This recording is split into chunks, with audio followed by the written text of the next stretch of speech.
বন্ধুরা, আজকে আবারও নতুন একটি ক্লাস নিয়ে চলে এসেছি ভারতের ইতিহাস থেকে মেহেরগড় সভ্যতা, যেটি থেকে বিগত বছরে ডাব্লিউবিপি বলো, কেপি বলো, পিএসসির বিভিন্ন পরীক্ষাতে এই থেকে অনেক প্রশ্ন এসেছে। তা চলো প্রথম প্রশ্ন আমরা এখান থেকে দেখে নিই। প্রথম প্রশ্ন হচ্ছে, ভারতবর্ষের প্রাচীনতম সভ্যতার নাম কি? সিন্ধু সভ্যতা, বৈদিক সভ্যতা, মেহেরগড় সভ্যতা নাকি হরপ্পা সভ্যতা? এটির সঠিক উত্তর হবে ভারতবর্ষের প্রাচীনতম সভ্যতা হচ্ছে মেহেরগড় সভ্যতা। চলো পরের প্রশ্ন কি আছে দেখে নিই। তার আগে আমরা কিছু তথ্য দেখে নিই। ভারতবর্ষের প্রাচীনতম সভ্যতা হলো মেহেরগড় সভ্যতা। এটি একটি নব্য প্রস্তর যুগের সভ্যতা। ভারতীয় উপমহাদেশের উত্তর পশ্চিম অংশের বলান গিরিপথ এবং বালুচিস্তানের দক্ষিণ উপত্যকা থেকে শুরু করে সিন্ধু নদের পশ্চিম অংশ পর্যন্ত এই সভ্যতার বিস্তার ঘটেছিল। চলো তার পরের প্রশ্ন আমরা দেখে নিই। তার পরের প্রশ্ন হচ্ছে, মেহেরগড় সভ্যতা কত সালে আবিষ্কৃত হয়? মেহেরগড় সভ্যতা আবিষ্কৃত হয় 1974 সালে। 1974 সালে মেহেরগড় সভ্যতা আবিষ্কৃত হয়েছিল। এর পরের প্রশ্ন আমরা দেখে নিই, মেহেরগড় সভ্যতা কে আবিষ্কার করেন? মেহেরগড় সভ্যতাটাই আবিষ্কার করেছিলেন দুইজন, এই যে জাফাসোয়া জারিজ ও রিচার্ড মিডো। এনারা দুজন এই মেহেরগড় সভ্যতা আবিষ্কার করেছিলেন। এরপরে আমরা কিছু তথ্য দেখে নিই। জাফাসোয়া জারিজ ও রিচার্ড মিডো 1974 সালে মেহেরগড় সভ্যতা আবিষ্কার করেন। মেহেরগড় সভ্যতার প্রধান কেন্দ্রগুলি ছিল মেহেরগড়, কোটডিজি, কিলেগিলু মোহাম্মদ, নৌসেরা, কাচ্চিবেগ। এগুলি ছিল মূলত মেহেরগড় সভ্যতার প্রধান কেন্দ্র। এরপরে প্রশ্নগুলি আমরা দেখে নিই। এই প্রশ্নগুলি কিন্তু বিগত পরীক্ষায় এসেছে, তাই ভালো করে মনোযোগ দিয়ে এই প্রশ্নগুলি দেখো, পারলে খাতায় লিখে নিও। মেহেরগড় সভ্যতা কোন নদীর তীরে গড়ে উঠেছিল?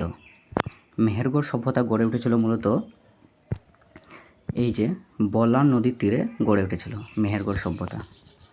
এর পরবর্তী প্রশ্ন দেখে নিই আমরা। মেহেরগড় এই সভ্যতাটি ছিল মূলত একটি গ্রামকেন্দ্রিক সভ্যতা। এর পরের প্রশ্ন আমরা দেখে নিই, মেহেরগড়বাসীদের প্রধান জীবিকা কী ছিল? তারা জীবন ধারণ কীভাবে করত? তাদের জীবিকার মূল উৎস ছিল কৃষিকাজ ও পশুপালন ছিল তাদের জীবিকার মূল উৎস। চলো আমরা কিছু তথ্য দেখে নিই। মেহেরগড় সভ্যতা ছিল মূলত গ্রামকেন্দ্রিক সভ্যতা। তাদের প্রধান কাজ ছিল মূলত কৃষিকাজ করা ও পশুপালন করা। এছাড়াও তারা মেসোপটেমিয়া বলো, আফগানিস্তান, ইরান এদের সঙ্গে বাণিজ্যিক লেনদেনও করতেন। এর পরের প্রশ্ন দেখে নিই আমরা। এর পরের প্রশ্ন দেখছি, ভারতীয় উপমহাদেশে প্রাচীনতম কৃষি কাজের নিদর্শন মিলেছে। এই প্রশ্নটা ভেরি ভেরি ইম্পর্ট্যান্ট একটি প্রশ্ন। মানে ভারতীয় উপমহাদেশে সবচেয়ে প্রাচীনতম কৃষির নিদর্শন মিলেছিল এই মেহেরগড় সভ্যতাতেই। অপশান ডি হচ্ছে সঠিক উত্তর। এরপরের প্রশ্ন আমরা দেখে নিই, কোন সভ্যতায় কার্পাস বা তুলো চাষের প্রাচীনতম নিদর্শন পাওয়া যায়? এটার ক্ষেত্রেও সঠিক উত্তর হবে মেহেরগড় সভ্যতা। মেহেরগড় সভ্যতাতেই প্রথম কার্পাস বা তুলো চাষের নিদর্শন পাওয়া যায়। এরপরের প্রশ্ন আমরা দেখে নিই, মেহেরগড় সভ্যতায় মৃতদেহগুলোকে কি করত?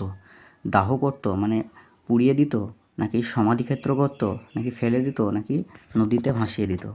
এই ক্ষেত্রে তারা কি করত? তাদের মৃতদেহগুলোকে সমাধিক্ষেত্র করে রেখে দিত। এর পরের প্রশ্ন দেখে নিই আমরা। এর পরের প্রশ্ন হচ্ছে, মেহেরগড় সভ্যতার কোন কেন্দ্রে প্রাচীন দাঁতের চিকিৎসার প্রমাণ পাওয়া গেছে? দাঁতের যে সার্জারি, সেই সার্জারির প্রমাণ পাওয়া গেছে কোন কেন্দ্রে?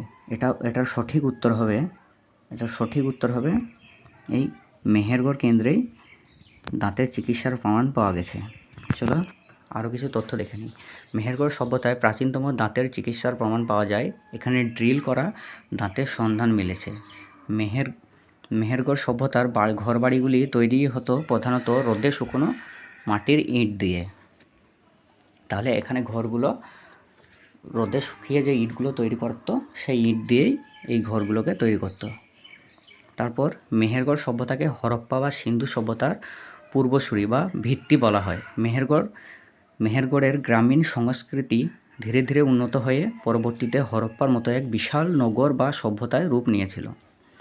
তো আজকে এইটুকুই। এই যে প্রশ্নগুলো করালাম, এই মেহেরগড় সভ্যতা থেকে এর বাইরে আর সেরকম কোনো প্রশ্ন হয় না। তো এগুলো ভালো করে দেখে নিলেই পরীক্ষায় কমন পাওয়ার চান্স অনেক থাকবে। তো ক্লাসটি ভালো লেগে থাকলে লাইক, শেয়ার অ্যান্ড সাবস্ক্রাইব করবেন।